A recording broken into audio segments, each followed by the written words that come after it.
Okay. So I think Nicola last said you said there were 73 people join here, I think. So there's So got quite a few 70. people. Yeah. 79. Yay! So I think we're 80 something our grad class. So congratulations, you guys. Thanks everyone for coming. I'm gonna try and find John, and he is our first speaker. We have 5 people lined up today. I'm here. There you are. Are you going to turn on your screen for us so we can see what you're doing? Isn't my screen on? No. The picture. It was on and then it went out. How about now? Now it is. It's Yeah. on now. All right. Okay, so I'm just going to try and put you in and pin you spotlight. Okay, does everybody see John big? That is the intent. So, John, you're doing welcome, and go ahead. I am. So you can hear me, right? Yes. Okay. All right. Hi, everybody. Oops. Let me get back on my screen. There we go.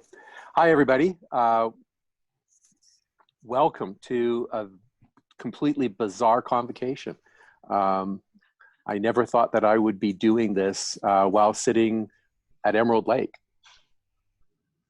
There are worse things, I guess, in the world. Anyways, congratulations to all of you. It's a huge achievement, particularly this year, to have fought your way through all of the upheavals of COVID-19, to successfully complete your professional degrees and to embark out on the world. And I have to say that I don't think there's been a time when it is a better time to graduate and to enter into our professions. Architecture, planning, landscape architecture are actually key to being able to make a difference in the big issues of the world: climate change, the pandemic, and how we develop infectious disease resilience, as well as institutional racism and how that permeates through not only our culture but also into the built artifacts of buildings and cities, communities, and landscapes. So it's a great time to be graduating, and you are the agents of change. You are the generation that is going to make a difference, and so it's a big obligation that you have, and I'm completely confident that you are all going to do a great job. And whether your career path takes you into a global firm doing large projects on a massive scale, or whether you are working in a small way on a small local level with individual clients trying to make a small piece of the world better, all of those things are important. Our design professions are big tents. And there are multiple ways in which each of you can and will make a difference to the world that you are part of. You know, it's a big obligation and a huge opportunity. And what I do know is that the educational experience that you've had during your time with us has given you the tools that you need to start that journey. You have an awful lot of learning left to do. That's why it's called the practice of architecture, the practice of planning, the practice of landscape architecture.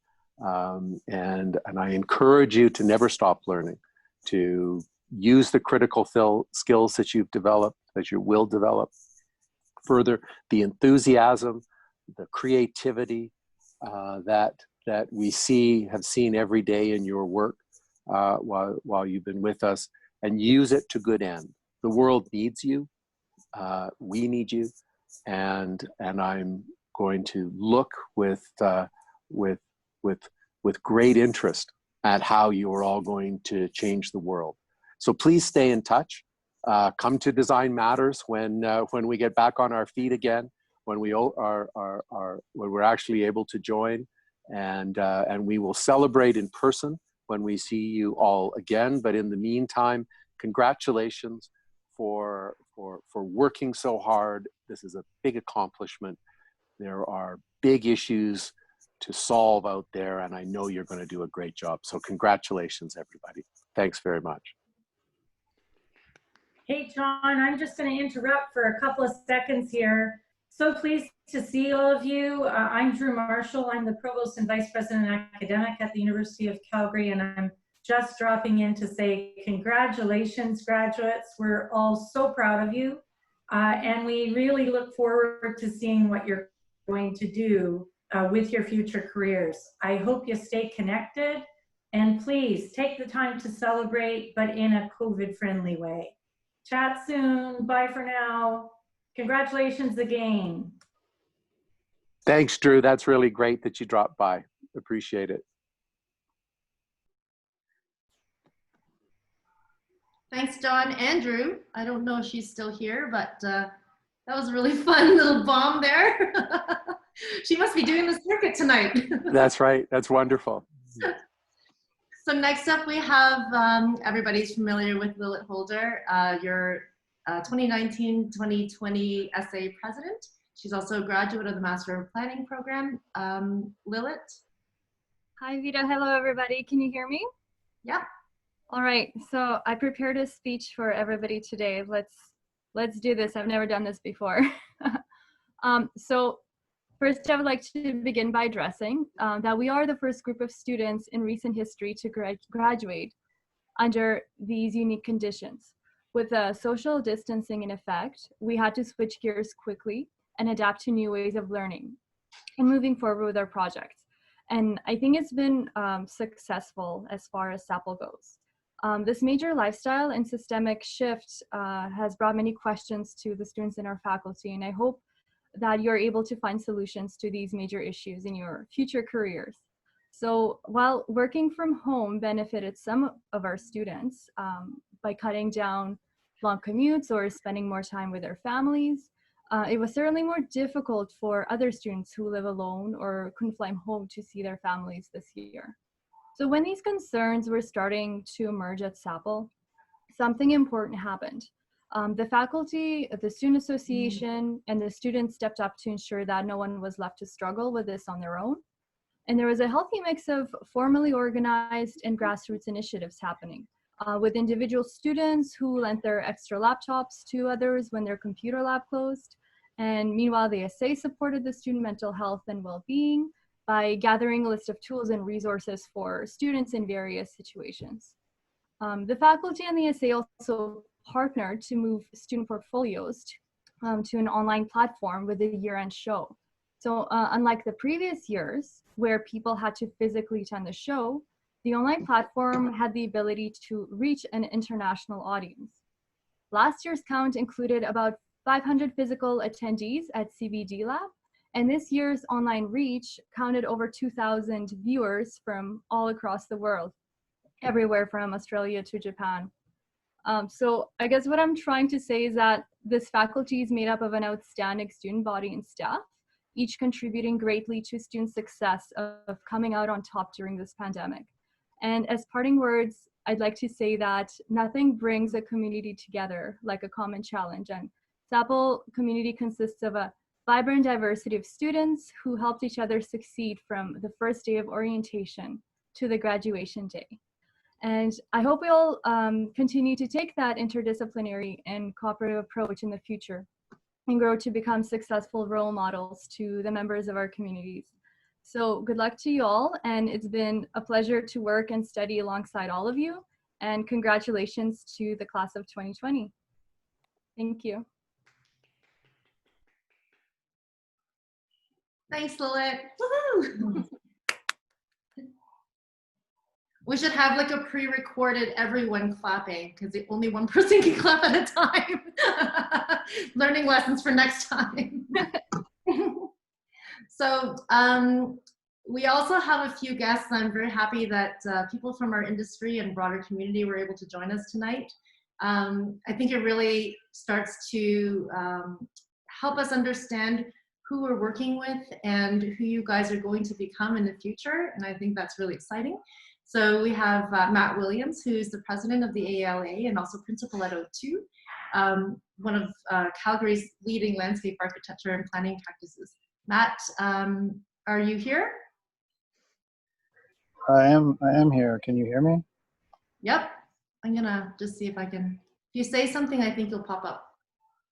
Okay, how about that? Am I There you front are. and, front and center on everybody's phone or other portable device that they're now tuning into? You are. That is the goal. Well, there we go. I can even see myself. That's great. Well, okay, well, thanks everyone. Thanks for having me here. I decided to get outside because it's quite nice out, and now that we can all emerge from our homes, it's wonderful just to be outside again. So I feel really privileged to be given the opportunity to say a few words here, and very happy to have had the opportunity to meet and review many of the landscape architect student work, and pleased to see you all, at least virtually. There are some mosquitoes, so if I slap my face, please excuse me.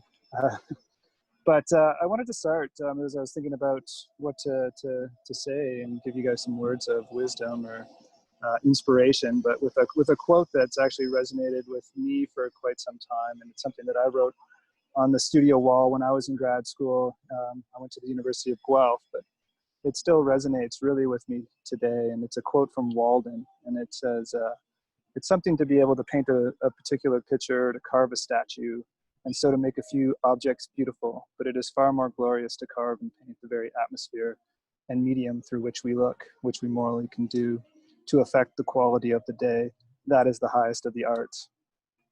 And so Thoreau's talking about awareness, and he's talking about attitude and conscious endeavor, and its ability to alter the way that we view the world and elevate our lives. But for me, as a younger man in design school, I took it a little more at face value, and it assured me that landscape architecture is indeed the highest of the arts and will save the world.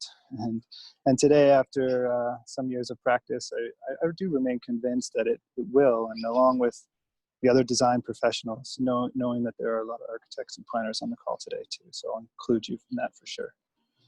But so I want to thank you for actually choosing to be a part of these design professions, and congratulate you on the significant achievement you've made through these years of dedication. And so it's our task and us together now in our role in society, and I hope it is your calling to affect the way that we inhabit and move through the earth and move through it. And as you take what you've learned in life into tomorrow and the day after that and into the future, that may seem a little uncertain at the moment, know that this uncertainty is your opportunity. It is an opportunity to rectify the misguided direction that's been taken in past city planning endeavors, in the way that we've harnessed the Earth's resources and the way that we work together to create a better future for all the world's inhabitants. And that's people, plants, animals, everyone. And so the floods here in 2013, they devastated our city, but we worked through it. We found the opportunities and harnessed them. And I'm sitting here in Westwood Clark Park, where we leverage provincial and federal flood protection funding to build a beautiful new public space and expand the city's mobility network and create a more resilient city. And sitting in my studio, writing Thoreau quotes on the wall, I couldn't really imagine getting this opportunity. But they will emerge, and they emerge for me, and they will emerge for you. And now with your degree, you've been equipped to realize them. And so as we start to step back into the world and engage face-to-face with one another and visit our favorite places, I'd encourage you to find your inspiration in the beauty of the landscapes that surround us here in Calgary, and the rivers and the creeks that flow through our city, and the stunning diversity of the prairies, and the gentleness of the foothills, and the awesomeness of the mountains. I'd encourage to let nature guide you and to guide us all together. So thanks, and good luck to everyone. Thanks, Matt. I think it's really appropriate that as a landscape architect, you're outside. Yeah, I thought so. Backdrop is spruce. Yeah, I thought so too. But I will need the calamine lotion when I get home. Thanks very much. Thanks.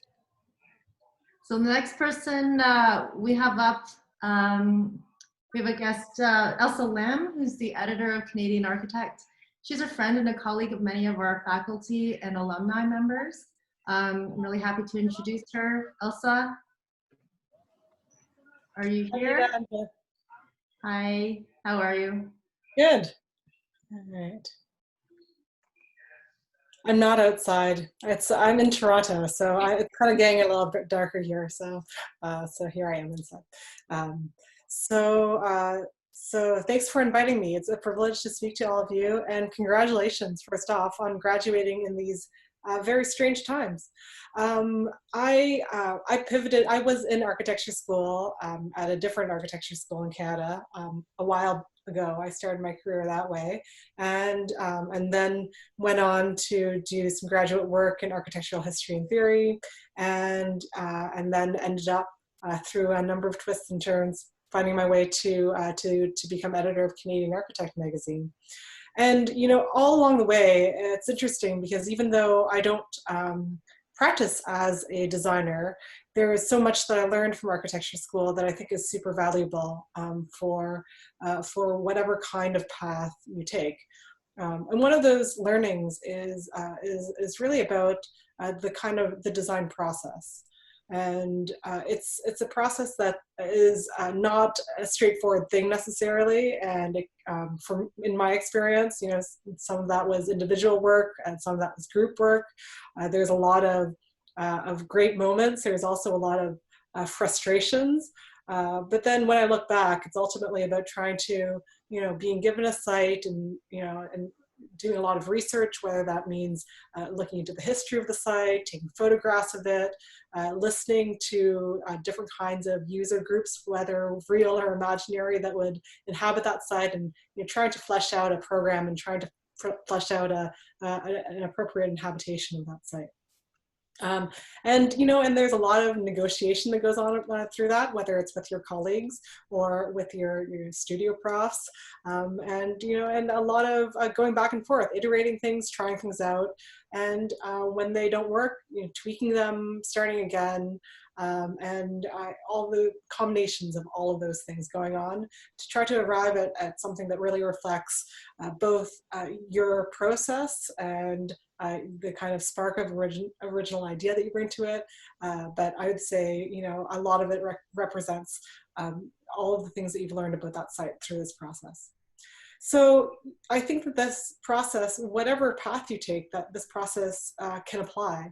And the way I've seen it play out in my life and in the life of many of my fellow architecture school graduates is that in a way you're designing your own career, and you know, it's an equally kind of path that can have a lot of twists and turns to it, but it's still based on those same basics of research, of trying different things out, and persisting even when things don't seem to go the way that you want them to go initially. And I guess the analogy here is that graduating in the midst of a pandemic, it's like you're graduating and you know, you're launching on this project of designing your career, and you've been given this like super, super weird site, like at the edge of town, on the edge of the side of a polluted canal. It's like this super strange site that doesn't, in some ways, you know, may not seem very promising. It's certainly not that glorious hilltop Emerald Lake site that John Brown is sitting at right now that you've been given. But you know, but hopefully you've also learned through design school that the most interesting projects come out of these strange sites. And you know, and you've been given like a lot of rich material in that regard to work with. And certainly you're not graduating in boring times. These are really interesting times. And I hope that you'll find fodder there to fuel you as you move forward. Thanks.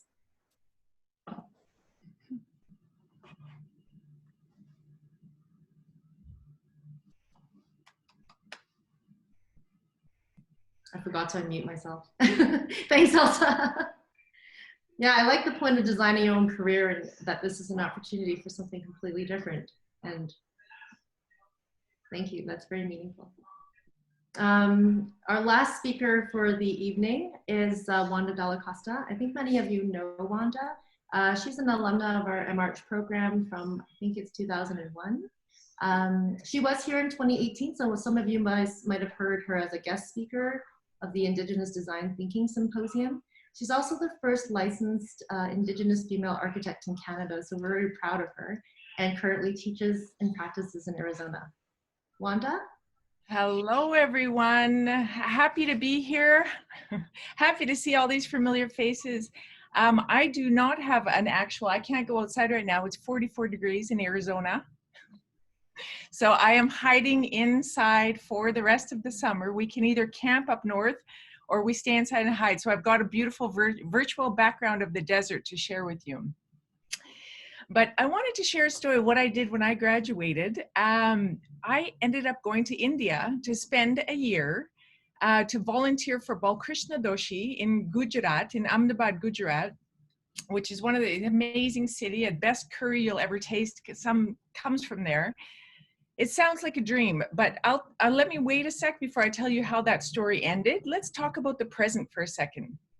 So some of you might have jobs lined up that you're about to head to. Others are going to need to have a little bit of a rest because, as we know, architecture school is exhausting. I couldn't even go into the school for years after. I was so drained. My energy was so drained. I had so many sleeps in that school. And then I'm guessing a few of you are in a bit of a panic because there's a lot of uncertainty right now. We're in a pandemic. We're in the middle of race issues. And this is, you're about to start your career in this crazy, unsettling time. For some of you, maybe there was a job that fell through. And maybe you're stressed too about the huge loan that you took out. I can imagine a lot of stress is coming through. And you might also be stressed at the small salary that architects make when they graduate. We all know that we're a little bit challenged when we first graduate. And I remember being at a party when I just graduated. And I was with a friend of mine. And she was telling, it was like a party joke. She was telling a group of people how long we go to school and then how much we make at the end. And she was a landscape tech with a 2-year degree at SAIT, and she was making 1.5 times what I was making.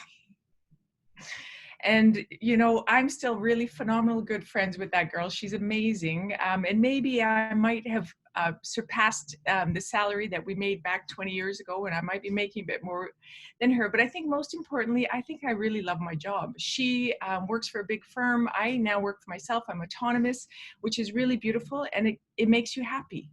But last night as I was sitting in bed and I was reading my little guy, I have a little 8-year-old boy, a bedtime story. And he asked me if working is hard.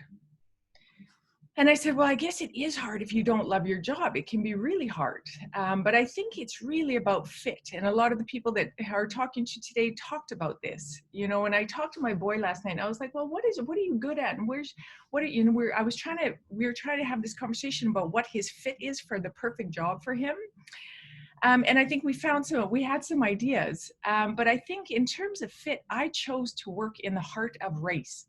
And I will be honest with you, this was not a popular career choice 20 years ago. When I left, when I graduated, I was number 8. So there were 8 Indigenous architects. 2 across Canada had their own firm. So 25% of them had their own firm. Now there's, I guess, closer to 20 Indigenous architects in Canada. And I would say 3/4 of them, 75%, have their own firm. So the field of Indigenous architecture was born in the last 20 years. It wasn't really there 20 years ago, and it is here now.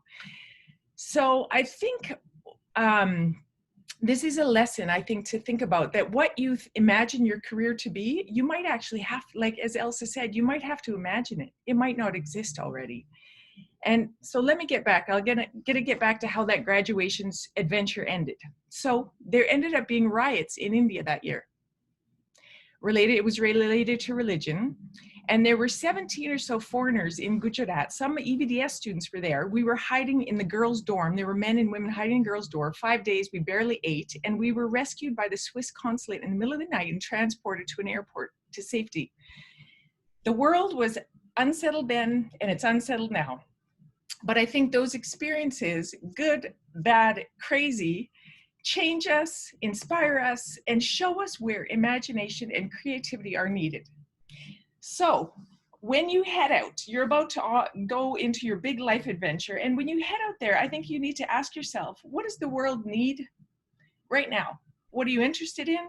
And what are the unique qualities, skills, and experiences that you need to stitch it into the field of architecture and put to good use, those skills to good use? what I always tell my students at ASU, we are not homogenous. We do not have homogenous experiences. And that's the blessing of this field. I think architecture derived from difference is far more interesting than architecture derived from sameness. So take this time, take a moment to reflect, and imagine that alternative future. Stay safe. Class of 20, congratulations. Thank you. I think I'm tearing up. Well said, Wanda. So does anyone else, I'm gonna open it up now. Does anyone else want to say any words? There's a number of faculty here and I can't see you all, but speak up if you have something to say to the class of 2020.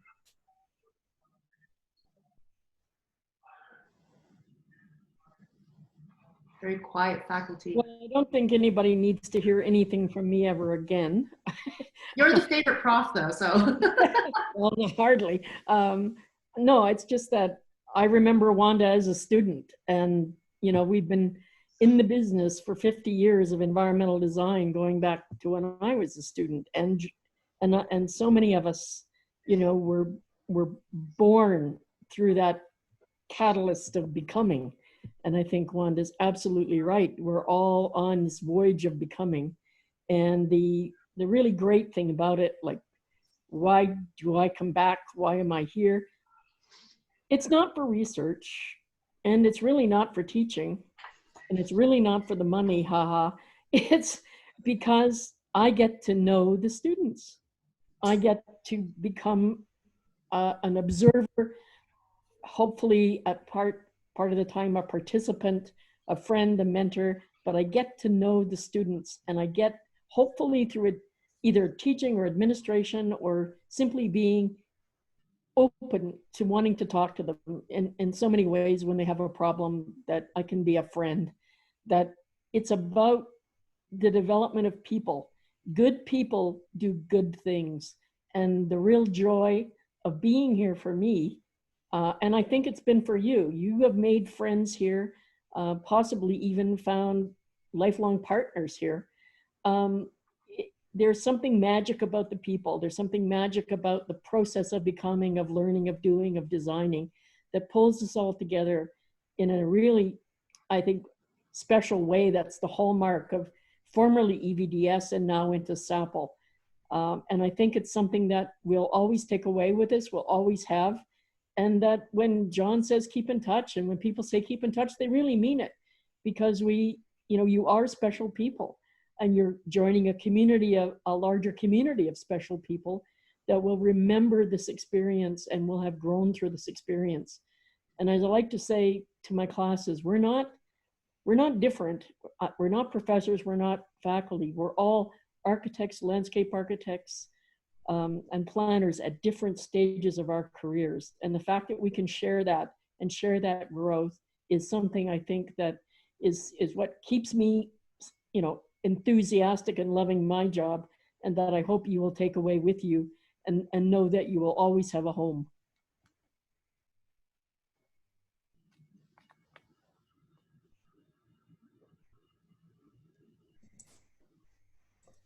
Well said, Mary Ellen. Everyone, I know you're going to kill it, and we'll see you over the next 10 years, I'm sure. You'll be taking Wanda's spot 10 years from now, talking to us in the middle of whatever that pandemic of 2030 is. Locusts.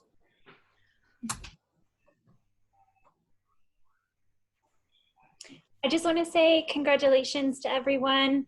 My lens of how I interact with you guys as a student body is obviously very different from your faculty members, but it's also really special to me. I've connected with you guys late at night and at events and on personal levels, and it's really meant a lot. I want to remind you guys that you have helped build the new School of Architecture, Planning, and Landscape. We changed our name during your time as students with us. We opened the CBD lab, and you guys have helped build that experience and what that community means to the city and to each other. And I just wanted to say congratulations. And you guys really inspire me all the time. I hope you guys are really proud, and I hope you continue to be inspired. Good luck, everyone.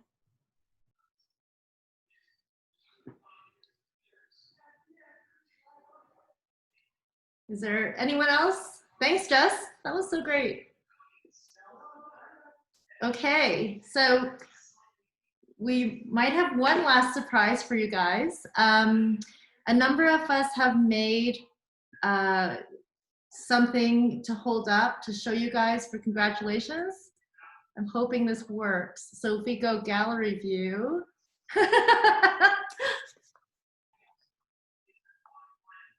I think mine is backwards.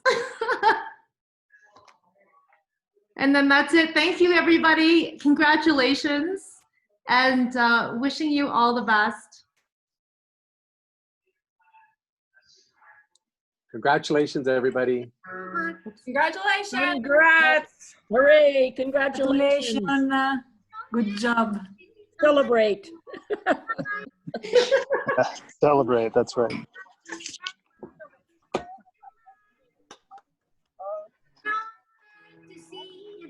Just one more time. You see, you think you know my eyes.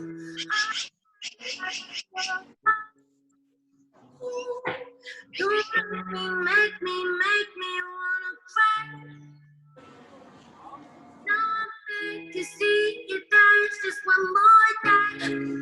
So like, say, dance for me, oh. Never seen anybody do that thing you do before.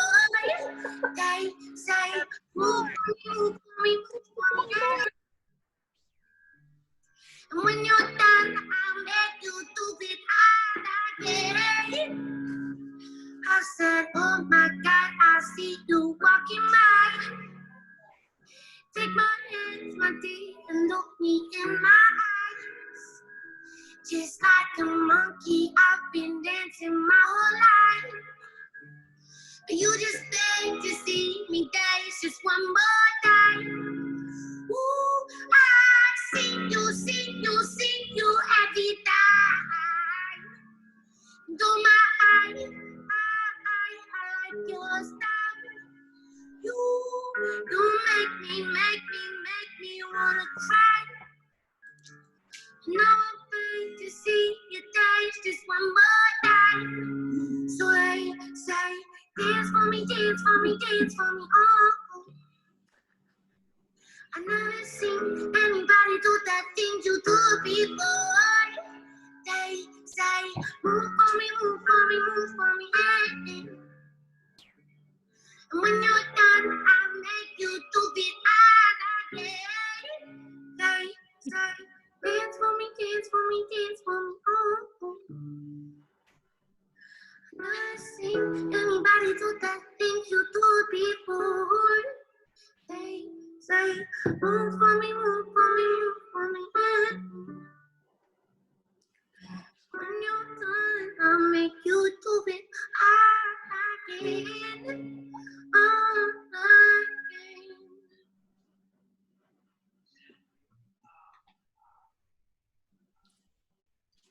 Okay, guys. Looking for smoother, brighter skin with over 1,000 5-star reviews?